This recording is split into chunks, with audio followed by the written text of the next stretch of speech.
Assalamualaikum warahmatullahi wabarakatuh. Perkenalkan kami dari kelas 2021C kelompok 1. Kami akan membawakan tata hukum pada masa penjajahan VOC. Berikut ini adalah anggota kami.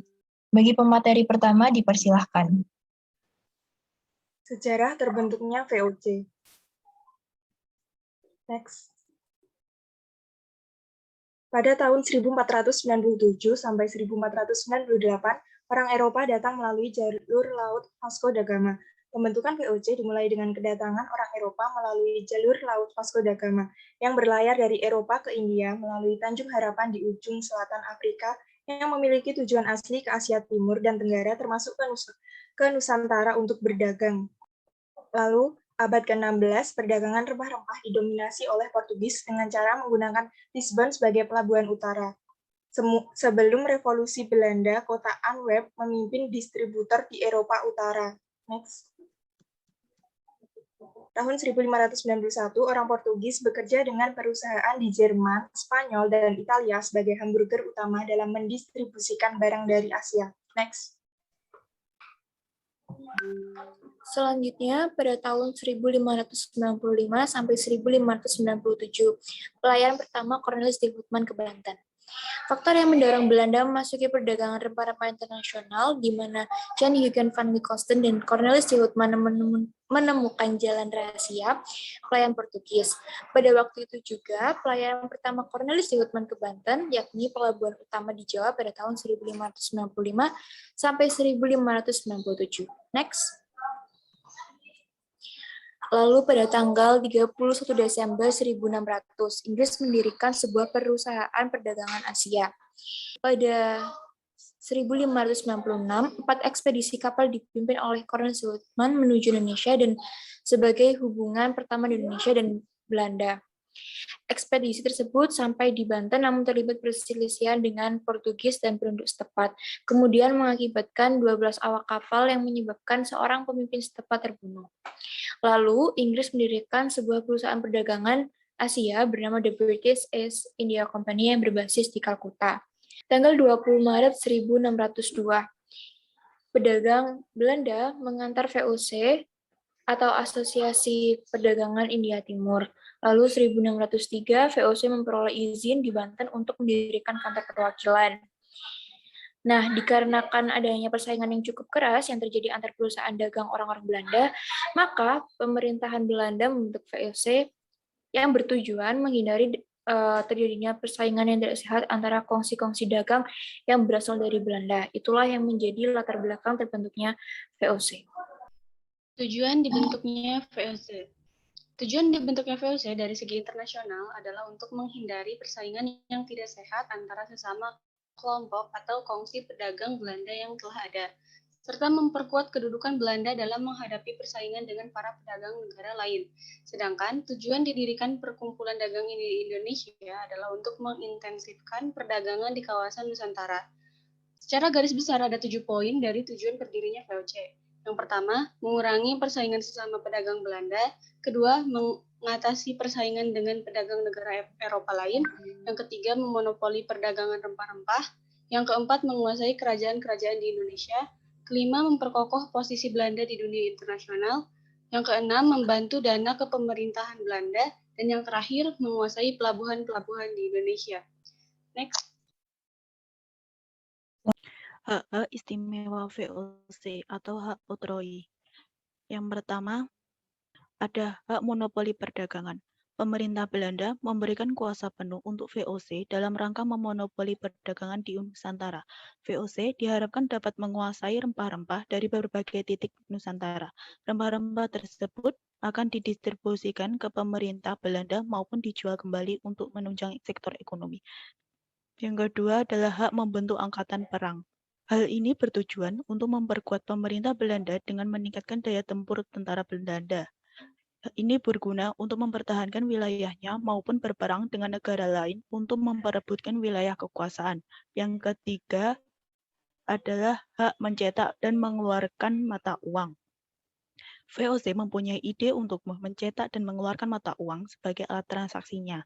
Hal ini bertujuan agar proses monopoli perdagangan berjalan dengan lancar dan tidak menyebabkan perseteruan. Mata uang tersebut juga dapat digunakan sebagai salah satu aturan sewa tanah bagi mereka yang menduduki Nusantara. Hal ini berarti bagi yang menduduki Nusantara diwajibkan untuk membayar sewa tanah dengan mata uang yang sudah ditentukan. Yang keempat, hak mengadakan perjanjian dengan raja-raja. VOC mendapatkan hak untuk mengadakan perjanjian dengan raja-raja di Nusantara dalam rangka menguasai kerajaan di Nusantara. Selanjutnya, yang kelima yaitu hak pemerintah Nusantara. VOC bahkan mendapatkan hak istimewa dari pemerintah Belanda untuk memerintah di Nusantara. VOC dapat memerintah siapapun yang bukan dari pemerintah Belanda untuk mengerjakan sesuatu yang mereka inginkan. Misalnya membangun camp militer dan bangunan pemerintah untuk memenuhi kebutuhan VOC. Selanjutnya, yang keenam, yaitu hak menentukan perang atau damai. VOC berhak mengambil keputusan untuk berperang atau berdamai demi menguasai wilayah Nusantara dan mengusir penjajah dari negara lain. Mereka akan membuat perundingan dengan suatu kerajaan dan negara penjajah. Jika kesepakatan dinilai kurang memuaskan dan tidak menguntungkan, maka VOC akan menyatakan perang. Namun, jika kesepakatan yang dibuat menguntungkan kedua belah pihak, maka mereka akan memilih berdamai demi tujuan bersama. Selanjutnya, yang ketujuh, yaitu hak mengangkat atau memberhentikan pegawai. VOC memiliki banyak pegawai yang bekerja untuk mencapai tujuan VOC. VOC berhak untuk mengangkat dan menghentikan pegawai jika kinerjanya dianggap kurang memuaskan. VOC juga berhak mengangkat jenderal ataupun pegawai yang hasil kerjanya memuaskan bagi pemimpin utama. Selanjutnya ada tata hukum Indonesia yang pertama sebelum kedatangan Belanda. Ketika bangsa Belanda datang ke Indonesia, mereka melihat bahwa di Indonesia telah ada suatu tatanan hukum yang ajak. Namun demikian, mereka tidak merta menundukkan diri terhadap tata hukum yang berlaku. Tatanan hukum yang ada di Indonesia itu yang kemudian disebut sebagai hukum adat. Dengan kedatangan bangsa Belanda di Indonesia, maka ada dualisme hukum, yaitu ada dua sistem tata hukum yang berlaku. Yang pertama hukum adat, dan yang kedua hukum Belanda. Adapun yang dimaksud dengan hukum Belanda adalah hukum kapal VOC yang terdiri dari hukum Belanda kuno dan asas-asas hukum Romawi. Kemudian yang kedua, setelah kedatangan Belanda, hukum kapal tidak dapat mengatasi penyelesaian perkara-perkara yang ada di pusat-pusat perdagangan VOC, sehingga perlu dibuat peraturan baru yang dapat memenuhi kebutuhan istimewa tersebut. Peraturan itu dibuat dalam plakat, kemudian dikumpulkan yang disebut Netherlands Indes Plakat Book karena tidak dikelola dengan baik. Oleh karena itu, Gubernur Jenderal Van Diemen memberi perintah kepada Mr. Johan untuk mengumpulkan dan menyusun plakat. Dengan demikian, hukum yang berlaku untuk wilayah yang dikuasai VOC adalah hukum statua, hukum Belanda yang kuno, dan asas-asas hukum Romawi. Untuk kebijakan-kebijakan ekonomi yang dikeluarkan oleh VOC, yang pertama adalah Verplichtleverantien atau penyerahan paksa, merupakan kebijakan ekonomi VOC yang mengharuskan rakyat untuk menyerahkan hasil buminya pada VOC. Dalam kebijakan ini, VOC telah menetapkan harga tertentu untuk hasil bumi rakyat. Selain itu, kebijakan ekonomi ini juga tidak memperbolehkan rakyat untuk menjual hasil buminya ke pihak lain selain pada VOC. Untuk kebijakan yang kedua ada kontingenten, merupakan kewajiban rakyat untuk membayar pajak sesuai dengan harga yang ditentukan VOC. Tujuan utama dari penerapan kontingenten adalah pajak sewa tanah untuk menambah kas keuangan VOC. Lalu untuk yang ketiga ada hak ekstirpasi, merupakan hak yang dimiliki VOC untuk menebang atau memusnahkan tanaman rempah-rempah saat hasil produksinya melebihi ketentuan. Tujuan utama dari penerapan hak ekstirpasi ini adalah untuk mencegah harga rempah-rempah merosot di pasaran. Lalu untuk kebijakan yang keempat ada pelayaran hongi. Pelayaran hongi merupakan kebijakan ekonomi VOC untuk mengawasi tindakan monopoli perdagangan rempah-rempah di Maluku, serta menghukum pelanggarnya. Alasan utama VOC menerapkan pelayaran hongi karena keterbatasan akses masuk ke Malaka, yang mana merupakan daerah penghasil rempah-rempah. Lalu untuk peraturan kelima yaitu Pranger-Stelsel, merupakan kebijakan ekonomi milik VOC yang memaksa dan mewajibkan rakyat untuk menanam kopi dan memberikan hasilnya ke VOC. Perang selse juga dikenal sebagai sistem tanam paksa kopi. Lalu untuk kebijakan yang terakhir, kebijakan ke-6, peraturan tentang ketentuan areal tanam dan jenis rempah. VOC memiliki hak untuk menentukan area lahan yang bisa digunakan untuk menanam rempah-rempah.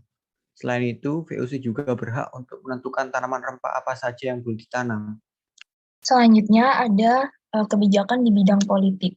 Yang pertama ada menguasai pelabuhan-pelabuhan dan mendirikan benteng. Yang kedua ada politik divide et impera. Politik divide et impera sendiri adalah politik VOC untuk mengendalikan tanah jajahan. Satu pihak yang bertikai akan didukung oleh VOC untuk melawan bangsawan yang lainnya, sehingga pada praktiknya pribumi melawan pribumi.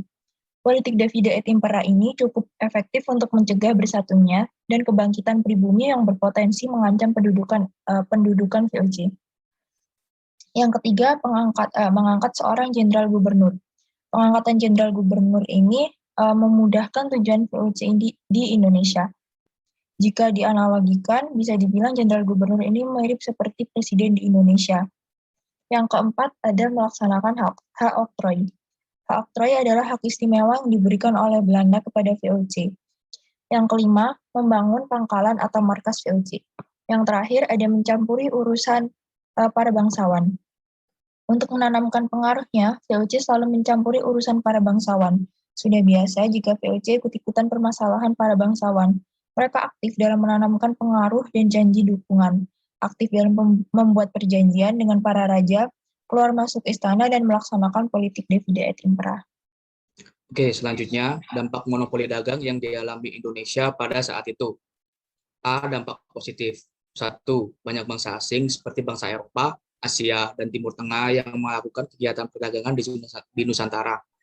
Dengan adanya VOC, menjadikan Nusantara sebagai pusat dagang di kawasan Asia dan mendatangkan banyak pedagang dari berbagai penjuru dunia yang tujuannya kebanyakan adalah perdagangan rempah-rempah.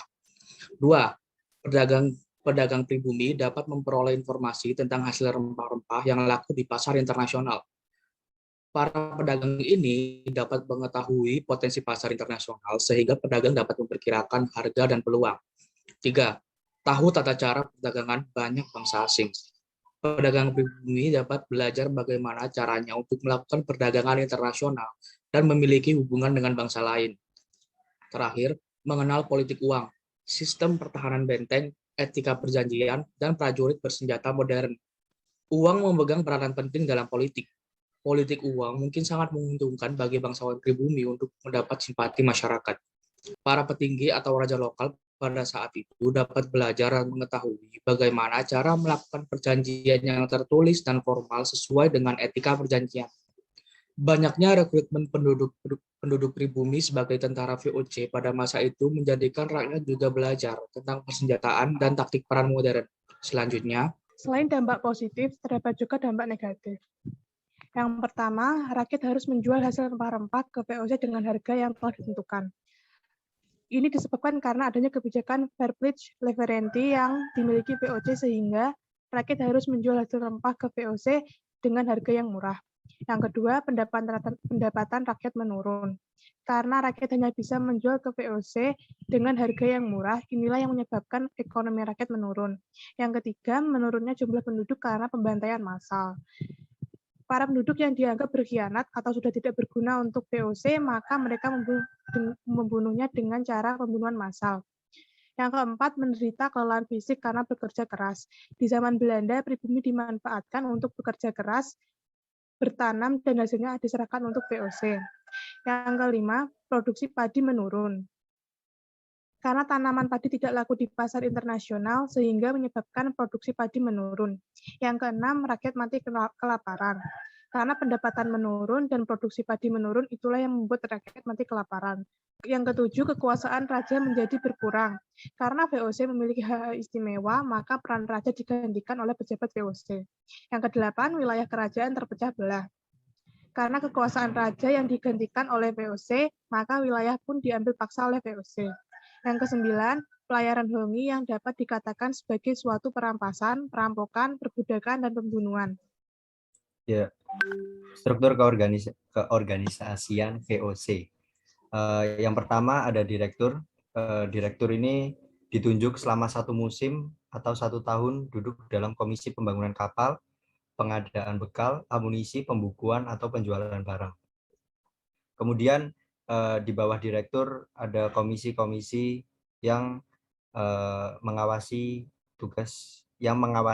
pekerjaan dari dalam lingkup VOC. Yang pertama ada Komisi Voorderenkamer, yaitu komisi badan pengawas keuangan yang bertugas mengawasi kepala pembukuan, likuidatin kantor, soldi kantor, dan kleren kantor. Yang kedua ada Komisi Van de Ontvang, yaitu pengawasan terhadap sang kasir. Komisi ini bertugas untuk melakukan pembelian perak dan emas yang hendak dikirim ke Asia. Yang ketiga ada Heren van de Pakhuis, yaitu tuan-tuan gudang, atau menurut namanya disebut Dewan Departemen Perdagangan, yang mengawasi para penata buku di kantor pergudangan, yang tugasnya mencatat barang yang sudah dibeli, yang kemudian akan dikirim ke Asia, kemudian mencatat barang masuk dari Asia, dan mencatatkan penjualan yang diraih di lelang-lelang. Yang keempat, yang terakhir, ada Komisi van de Equipage, yaitu bertugas mengawasi segala sesuatu yang berkaitan dengan pembangunan, perlengkapan kapal-kapal, dan direktur ini mengawasi galangan kapal. Bubarnya VOC. Pada tanggal 31 Desember 1799, VOC dibubarkan dan pemerintahan VOC di Nusantara diambil alih oleh pemerintahan Belanda. Terdapat faktor-faktor yang menyebabkan runtuhnya VOC. Yang pertama yaitu faktor internal dan faktor eksternal. Untuk faktor internal, yang pertama yaitu besarnya hutang VOC. Keuntungan dari perdagangan rempah-rempah yang awalnya besar akhirnya berkurang. Pada awalnya, VOC bisa mendapat keuntungan besar dari monopoli karena rempah-rempah hanya tumbuh di Kepulauan Maluku yang dikuasai oleh VOC. Namun, Inggris dan Perancis berhasil menyelundupkan biji rempah-rempah dan menanamnya di koloni mereka. Ini membuat monopoli VOC hancur dan keuntungan VOC menurun. Akibatnya, VOC harus mengambil hutang untuk membayar biaya operasi dan memenuhi kewajiban membayar dividen kepada pemegang saham. Lalu yang kedua, ada banyaknya korupsi di antara pegawai VOC. Karena lokasi penempatan karyawan VOC jauh dari Belanda, akibatnya pengawasan menjadi tidak ketat, dan pegawai-pegawai VOC menyalahgunakan jabatannya dalam menggunakan fasilitas untuk kepentingan bisnis pribadi. Lalu yang ketiga, besarnya biaya yang dikeluarkan untuk membayar tentara. Karena keuntungannya menurun, VOC kesulitan untuk membiayai tentara untuk menjaga perawatan benteng dan kapalnya. Uang terus keluar, tidak ada pendapatan yang masuk, sehingga hal ini membuat kebangkrutan VOC semakin tak terelakkan. Sekarang masuk ke faktor-faktor eksternal. Yang pertama, penyelundupan bibit rempah-rempah oleh Inggris dan Perancis. Sumber kekayaan VOC adalah monopoli rempah-rempah seperti cengkeh dan pala yang hanya tumbuh di Indonesia, terutama di Maluku. Namun, pada tahun 1770-an, penyelundup dari Prancis dan Inggris berupaya menyelundupkan bibit pohon penghasil rempah-rempah agar dapat ditanam di koloni mereka. Sekarang koloni Inggris dan Prancis di Karibia dan juga benua Amerika menghasilkan rempah-rempah ini. Yang kedua, persaingan oleh Kongsi Dagang Inggris atau EIC. EIC adalah kepanjangan dari East India Company. Perusahaan ini awalnya kalah bersaing di Indonesia dengan Belanda yang lebih kuat. Karenanya, kemudian EIC memindahkan pusat perdagangan mereka ke India, terutama di kota Bombay.